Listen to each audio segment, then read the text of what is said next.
Bonjour bandeko na biso baimboka o bazwami bisika awa nyonso na diaspora lokola na ngambu ya Europe to na ngambu ya Amerique.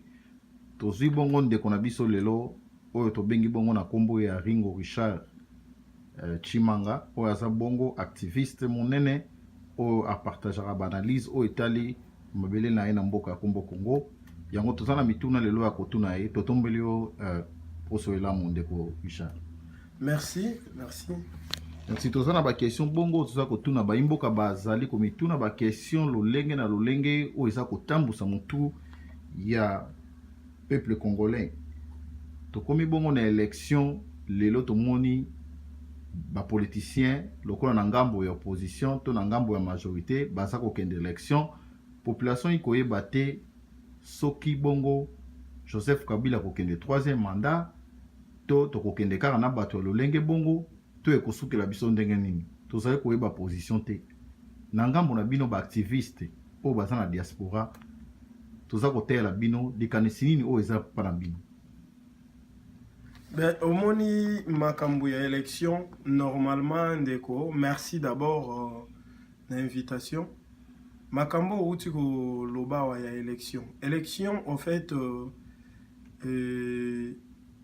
eza souhait à peuple congolais à il faut qu'il y ait une élection. Mais une élection nini? Élection transparente, crédible, tout ça. Mais les conditions dans lesquelles d'abord l'élection est organisée, ça va conditions moroté où ils sont appréciables ou bien ma condition normale. Dans ce sens que il y a irrégularité belé et ça na élection. Mais je veux que le peuple congolais, aux occasions en Hollanda, mais comprendre que non. Opposition, par exemple, ce qu'ils sont en train de faire. L'opposition, quand je parle de l'opposition, c'est la vraie opposition. C'est pas bateau, tout le monde, ça est là, opposition, tout ça. Quand on a l'opposition, je vois l'IDPS, je vois Félix Tshisekedi. Pourquoi Félix Tshisekedi? Parce que c'est la seule personne jusqu'à présent à trahir le peuple. C'est pourquoi confiance est épanaï. Donc, tout le marché le monte, c'est le peuple qui choisit sa personne. Mais Félix Tshisekedi jusque-là, je pense que Aza crédible. Pourquoi? Lobi baloba ki élection transition sans Kabila, mais les loba aucune élection ndekona kozala mo mukuse pona loba ki eza garde-fou opposition bato belé ba yebi ba enjeu politique te. Na politique quand vous avez affaire à un régime comme le nôtre, un régime dictatorial, il faut poser la stratège. Il faut poser la stratège parce que l'opposition, c'est une opposition pacifique. Opposition pacifique, c'est-à-dire bazana arme, bazana milice. Alors arme na bango c'est le peuple. Il compte sur le peuple. C'est la raison pour laquelle Sogoyo qui balance appel ou bien bazo sala ba déclaration. Ma déclaration nyonso basala officielle et transition sans Kabila tout ça parce que il croit na peuple oyo a bango parce que le peuple reste souverain. C'est le peuple qui a le monopole. Ce peuple a lobby bena que lelo eza lelo eza lelo. Mais ceux qui aujourd'hui au moni ba opposant vrai opposant comme Martin Fayoulou, Félix Baza qui accepté que Bakende na élection et ça malgré bango. C'est qu'on dit malgré eux parce que bana choité. Bana choité, toi un système ya jungle. C'est le plus fort qui au fait oriente, qui dirige, qui guide les choses. Il dicte les choses. Pouvoir en place malgré l'appel Nyonso et Salamaki, na ba opposant comme quoi que peuple non, Kabila, tout ça, na transition à Koko Zalate, mais peuple n'a pas pu tenir. Bango bazana arme, il faut tout comprendre ma solo peuple wana, il est libre. Le peuple c'est toi et moi, mais bao ba en Afrique, na Congo. Nde bango peuple wana siko ndenga za wana. Tant qu'on a affronté politiciens au salé au monte, à se rabattre. il va se plier. C'est la raison pour laquelle au monde il est là, ok, va comprendre que non. Processus électoral, ils a déjà que ça la main. Na, bao ba gouvernant, bao ba na pouvoir. Kabila et sa famille politique. Bao sal avec Seni, ya Kabila, bazo kende déjà na ba élection. Processus est en cours. Soué na bango, ya majorité zake, opposition, va désister, va maintenir position na bango que non, ba élection to kende. Mais c'est pas en position de faiblesse que Bogozo va décision en dengwana. Ba élection ba okendete et ko arranger, ça va bien arranger ba toi majorité. Ba okendena ba infiltrer. Ba infiltrer il y a plein d'opposants bazana Congo wana, mais c'est des faux opposants. Ba on va OCP la même qui va décliner si l'opposition réelle, la vraie opposition décliner les élections. Ba vite okendete parce qu'il y aura la fraude, parce qu'il y aura ceci. Et ça va arranger la majorité, bah au kende na ba élection sans bango et puis bah au sala mboke etika la gana système d'engezana. Alors il faut peuple à comprendre que les opposants ont compris aussi les enjeux que non ndengeza boy peuple n'a pas réussi ce qu'on souhaitait. Net à réussir te bango ba progresser, on doit les suivre pour te contrôler bango. Jamais on va contrôler mutu oza libanda. Jamais on sala mutu pression oza la libanda. Malgré bisoto lobaka to ali banda, mais batu basala la pression et abao ba namboka. Batu bakufaka bao ba namboka. C'est la raison pour laquelle au moni opposition go tikalate ba lobaka ke mboka yana occupation. Élection to kendete, bo kendete après. Il y a eu la loi électorale qui venait d'être réformée. Ils ont réformé la loi électorale. L'opposition a essayé de boycotter l'élection en parlement. Qui n'a pas vu? Essayer de boycotter, bimi, boy. Dans un pays où il y a la démocratie, ils ne pouvaient pas voter sans l'opposition. Mais comme arrangé Kibango, ils ont avancé. Adopter loi électorale. Aujourd'hui, il faut ba machine à voter, ba biloko wana tout, et ça biloko yena réforme wana. Mais opposition est boya kiango. Donc c'est pour vous dire que sans opposition, ils vont toujours progresser. Et puis ba ozana raison na niveau international. Oh non, peuple abanda oluka ba élection. Maintenant ba élection soit c'est pourquoi c'est la raison pour laquelle il faut peuple à comprendre que non opposant et à solo, il faut balanda. Il faut continuer aussi la pression d'une manière ou d'une autre. Mais bazo compter toujours na peuple. Ba compter toujours na peuple pour ba na mando kite. Mais adversaire ana mando ki, azana armée, azana police. Il faut ba comprendre que on a affaire à quelqu'un qui a la force. Il a son armée. Il a sa police. Police na ye ezali makambo ebele ezali wana donc soki apesi ordre ba osandenga ça mais opposition bana elogote ba compter na peuple armé na bango peuple c'est un peu sandeko. Donc il faut batuba comprendre loko wana opposition ko tikate batu wana basala tout ce qui ils veulent faire na mboka wana parce que za na occupation yangon mingi na zala moko na contradiction na bandeko bana Europe occupation soko occupation alors qu'on laisse les gens là faire ce qu'ils veulent na mboka wana et puis basala tout bako sala to lobate zo occupation to koki kolobelo gote to koko sangana te to koko landa te to koko sala boete il faut suivre ezala et amboka na biso. Merci bongo ndeko Richard. Tozali na motuna bongo o elandi. Tomoni bongo bandeko ba mituni mingi ba imboka ba sali makelele bipai na bipai. Balobi bongo Semco na CLC ba initiaki ba marche ya ndenge na ndenge oyo ebomi bandeko etangisi bongo makila ya bana mboka me na suka nango tozili tomba nini. Réaction na bino oyo etant que banaliste tosala boni na makambo itali baye bakufi na ba initiative ya Semco na ya CLC bolobi boni bongo pona ngabo la bino. Merci. Je veux d'abord m'incliner, s'incliner pour la bande koyo bakufi, la marche et Salamaki le 31, si je ne me trompe pas, le 21, et puis l'autre Yaro Salama récemment. Vraiment, je m'incline. Mais là, mon alina loba, par respect à Batouano et au Bakufi, nalina loba que peuple congolais jusque là n'a commis prêté. Au moni CLC, Comité laïque de la coordination, na 5 de commun accord avec 5 balance appel, manifestation. Manifestation en assez pacifique. CLC bana armete. Arme na bango, je reviens encore sur le peuple.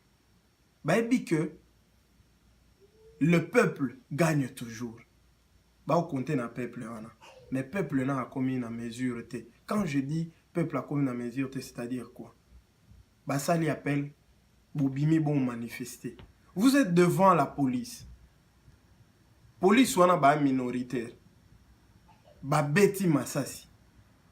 Moto akwe bino nyonso bo palangani papa bo tala kutu nzela bo kimate.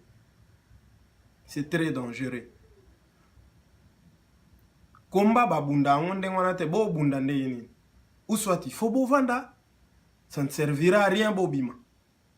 Yango moni na ba intervention misu to salaki récemment. To banda koloba toujours que non. Si vous savez que vous allez baisser les bras, ça ne sert à rien et ça ne servira à rien. Il y a commencé un combat ou une bataille au Boyebike, vous allez vous arrêter en cours de route. Celle-ci, 5 va au compter na peuple. Regarde le comportement à peuple congolais. Ba au marché, bou ba jeter gaz lacrymogène. Mais le peuple tendance n'est allé à kendo kanga sango. A kanganzambe na elamba. Wane a sauvetage na ye. Mais nganganzambe n'a pas d'armes. Aroli moi pété. Regarde le comportement. Et un comportement mon naïf. Oza devant Batu, boza majoritaire.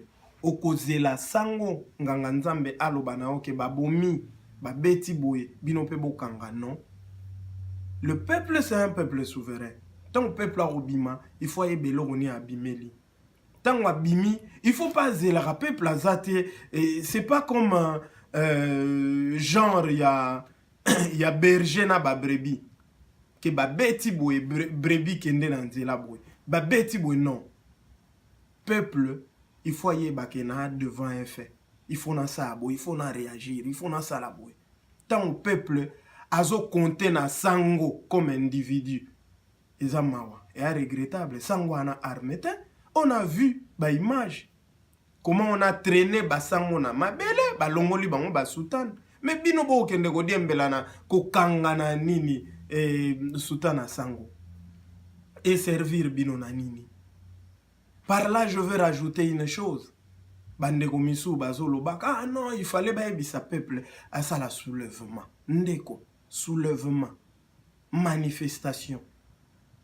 Soulèvement, et loko te basa la appel. Le soulèvement, c'est une action où ezalaka spontaneuse.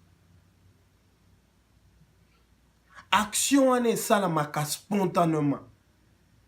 Soulèvement et action et salama spontanément, c'est-à-dire peuple a moni que non, on est au bout.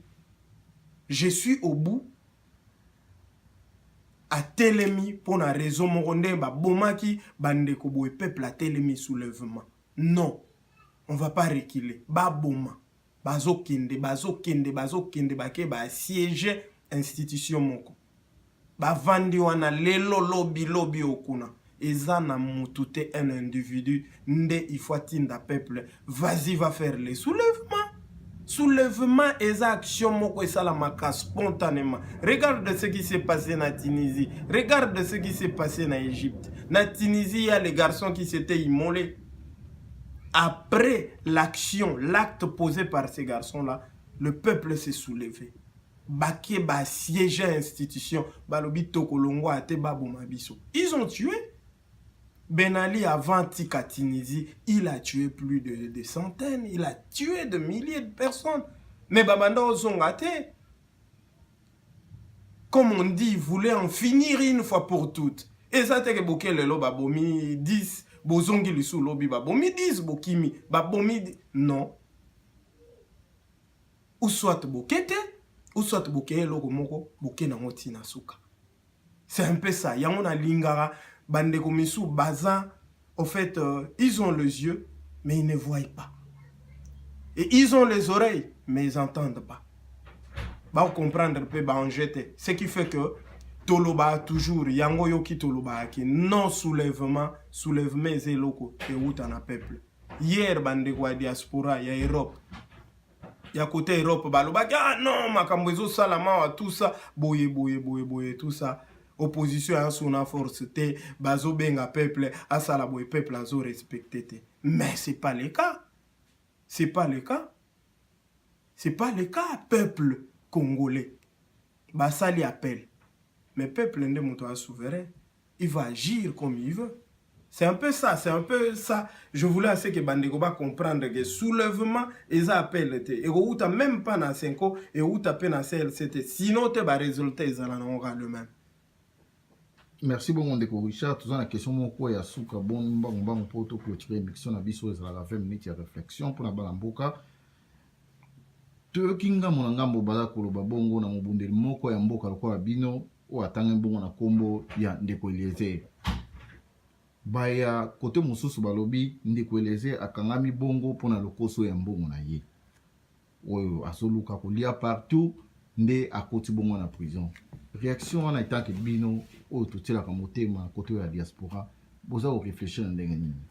Non mais wana c'est regrettable ils ont trop ils ont mingi ndeko ya yoka ndengona j'ai suivi na landa epe ndeko moko abengami babi balukuna ouais na Belgique na landa ki yende mutu na landa ki na diaspora asala epe ba déclaration ndengona mais omoni ba déclaration osa ba déclaration moko nuisible. Donc ba déclaration moko sala à l'encontre ya Ndeko Eliezer ba déclaration moya nuisible. Isa mama mingi omoni mutu net Eliezer c'est quelqu'un à féliciter. Tant on a aucun ndeko wana babi balukuna na landaki onga na landaki ezaye na oki azolo bake Ndeko Eliezer, il a mérité pour lingi mbongo mingi. Na loba yaki ba congolais to amote mamabe et puis to lingi kongote. Ces garçons, ce monsieur, soi-disant qu'azana ba aspiration politique, aza na ba ambition tout ça, mais c'est regrettable. Moni soki tolobi la déclaration en salaire, on a sauté le bito à licide, tout me causa discernement entre Ndeko Eliezer, Nangoi Kassanjo à Kangisa Ndeko Eliezer, na lingi mbongo trop. Donc quand les gars disent que Ndeko Eliezer a mérité, on a sait que Ngoi Kassanji n'a pas mérité. Donc lui, il est mieux ce qu'il est en train de faire. C'est aberrant. C'est aberrant, c'est regrettable, c'est déplorable. Yo kapenage mutu moko boye mais yende ko wana tant na mona makambo wana na lobi mende ko yo soki babi balukuna. Mais si le ridicule pouvait tuer ou pouvait rendre les gens peut-être infirmes, les gars peut-être alinga otambola souté parce que batu bana sonité ba congolais ndeko wana je l'ai vu ye mutu alingi mbongo te akima mbangu tango ayoki bache chibala akimi mbangu na Congo na parlement na porte azo sekoué bato. Il y a un seul rassemblement, le rassemblement qui est reconnu, c'est le rassemblement de Chibala. Babenga bato wana ba parasite. C'est des gens qui veulent ramasser comme ça par terre. Non. La vie, il faut travailler. Il faut endurer. Il faut mériter. Ndeko Eliezer, on a vu, on le voit. C'est quelqu'un qui travaille, qui bosse. Nani amoni angote. Il risque sa vie. Il n'est pas parfait. Je ne suis pas là pour défendre Ndeko Eliezer. Nagolo baba œuvre Ndeko Eliezer. C'est ce qui me convainc. C'est pas Ndeko Eliezer yé moko la personne, mais ba œuvre na yé. Moutou ba yé na misala na yé. Mais il n'est pas parfait. Ndeko Eliezer a salé belé, a salake belé. Azo mérité pe changement na vie na yé. Parce qu'il travaille. Quelqu'un qui travaille, il va gagner, il va manger par le fruit, le sueur de son fond. Ndeko Eliezer naza sûr na mosalo asalaka bato ebele ba admiraka mosala wana et puis ba soutenake d'une manière ou d'une autre. Ndeko wana babi balukuna lelo ya telema aloba rassemblement o eza reconnu eza ya Tshibala. Il a le courage de le dire. Il n'a même pas honte ya koleka pona koloba ke Ndeko Eliezer il a mérité. Mais yé oya kende koluka derrière Tshibala. Tshibala c'est un corrompu. Yé babi balukuna. On voit déjà au moni ba congolais il faut tout comme mature. C'est l'immaturité moto et ça là que tout le monde est en train de manipuler les Congolais. Parce que baebi que toi immature. Un babi balukuna azali en fait aspirant s'occuper à bamakamba politique aussi pour devenir un politicien. Mais il fait de telles déclarations, bah intention na de Jésus là qui s'en peuple congolais que moto yo yo yo. Ce qui lobby a commis quelqu'un en boko ezamawa. Akoboma lisu mboka parce que moto déjà qui ndai ko soutenir Tshibala. Abi que Tshibala sort de l'irrégularité. Mais accueilli à Zoloba haute voix les lois lobati. Tant que Tshibala constitué masolo na e cabinet na e gouvernement na e tout ça, babi balukuna n'a pas même reçu le remerciement à Tshibala même comme secrétaire na bureau na cabinet à Tshibala. Rien. Il est rentré en Belgique. Ridicule. Mais il se permet. Akenda oluka mbongoti. Na yé. Na Ndeko Eliezer. Ndeko Eliezer fait son travail. Il risque sa vie. Totali ba marché salama. So totala ba image pendant solo. Qui nous a balancé ces images? Si ce n'est que Ndeko Eliezer. Nani, muto risque vie na okende na front. Ake bo azu image, azongi bo azu image. Muto ano limba remercier na nini? Na monnaie de singe? Ndeko Eliezer, combien de fois il reçoit de gens, ba famille, ba problème, ya ba loyer, ya logement, il intervient. Eza makambuka mbongo te? Po babi balukuna yoki diamant. Yango neti bango balinga mbongo tro yoki diamant. Lo bien Ndeko Eliezer alinga kolia mbongo moko bien yango logo wana ba intention na ba miyibi. Bato balingi mbongo tro balingi boye. Ye ala kisano ba fruit ya travail na ye. Il a été arrêté na Kinshasa. Na makambo basi boye tout ça makambo bazwela abiso toujours makambo basi bakanga ekuna. Batu baganga kiawa batika babi balukuna batika boy même Ndeko Eliezer wana balobaka batu balobaka. Mais regarde comment ba congolais ba bosana yango na lina rappeler pour finir que biso ba congolais il faut tous maele il faut tout kola. Le peuple doit savoir sanctionner batu. Au moni na ba mboka ne ba France. Je vais en finir. Na ba mboka ne ba France. Tala ba élection. François Fillon allait favori na ba élection ana. Maintenant au problème il y a ba salaire fictif et bimi. Discrédité. François Fillon problème il y a salaire fictif il y a moi sinaye na moi nanaye. Il a été discrédité. Peuple a sanctionné François Fillon. Macron que vous voyez président en France aujourd'hui. Alain Mouto à la président en France. C'était parce que les Français ont sanctionné Fillon. Bisope photo ba ko sanctionner batune ba balukuna banani ba olinga ba ya kokota na politique na ndenge ya loyenge na ndenge ya envie na ndenge ya koluka mbongo na ndenge moko ya facilité. Mais ba yeba ke peuple congolais aza suzo bandenga la kalate peuple fois azala toujours éveillé, peuple ayeba toujours que non, bah individu comme bato boye, bato songolo, il faut qu'on sanctionnera bango et puis qu'on mette bango à l'écart. Sinon te peuple a robanda toujours kolela et il sera toujours dessus. Merci Ndeko Mwana Mboka Richard, merci beaucoup pour la réflexion na biso. Totombeli yo poko elanga.